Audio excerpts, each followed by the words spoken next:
I'm speaking with Agnes Kwek, who is a policy researcher for the government of Singapore and who is currently at a company called IDEO in San Francisco, which specializes in human-centered design. Agnes, what's your purpose for being at this conference?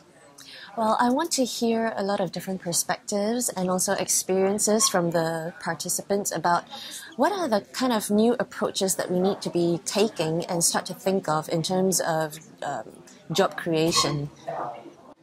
Now, is the problem that there aren't enough jobs or there aren't enough people to fill certain kinds of jobs?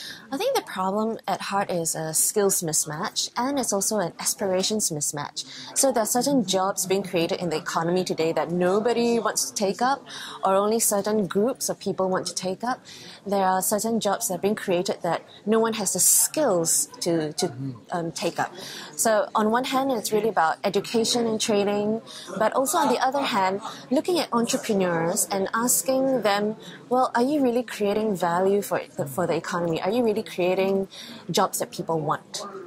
Now, are you here to get ideas or to contribute ideas? Well, a little bit of both. I think the participant list in there is really impressive, and I've just been enjoying hearing the different points of view so far.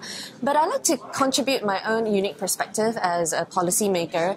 I look around the room and I realize that I'm the only active government person who's still involved somewhat in solving problems for the country. So I like to also contribute that perspective so far.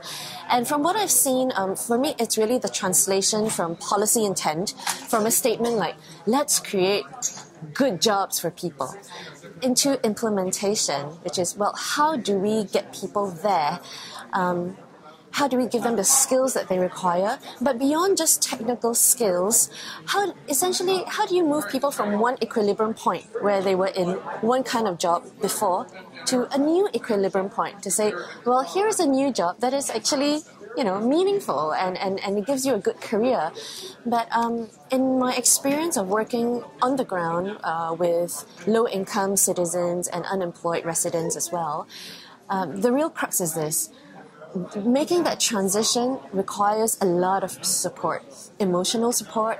They need childcare support. Sometimes they grapple with mental issues, health issues, housing issues. So you're basically saying to people, your old job won't be there anymore, but don't worry, we're going to find a new job for you. Yeah, and it's not that easy. It's not that easy. You're dealing with, not just the hard kind of job interview skills or IT skills that they need to have, but it's really an emotional switch.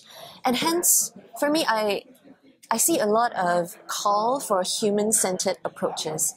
Like basically spending a lot of time and deliberate effort to really get under the skin of unemployed people, to find out what kind of support they need. Some will need a lot less pushing. Some will just need a little bit of state help in order to get them there. But especially for chronically unemployed people, with facing multiple complex issues in their personal life, they need a lot of support and hand-holding. Solutioning in our complex world today needs to be participatory. So different parties from around the table needs to come together and talk about what they can bring to the table together. So you can't solve just for one person, or you can't solve to one person, but I believe in solving together and with the people involved. Do we have to start with a shared set of values? Yeah, I think so. But I don't think that it's a matter of also dictating these are our values. So, the role of governance and I think the skills that policymakers need to have will be very different in today's world. It's not just about how rigorously analytical you are or can be, but also about how do you engage different stakeholders in that ecosystem. I really like everyone to think about the value of designing for the person, for the human. We talk a lot about policies and fresh approaches towards innovation and entrepreneurship. But let's not forget that at the end of the day, it's really about helping people in our communities and in our country gain a meaningful life.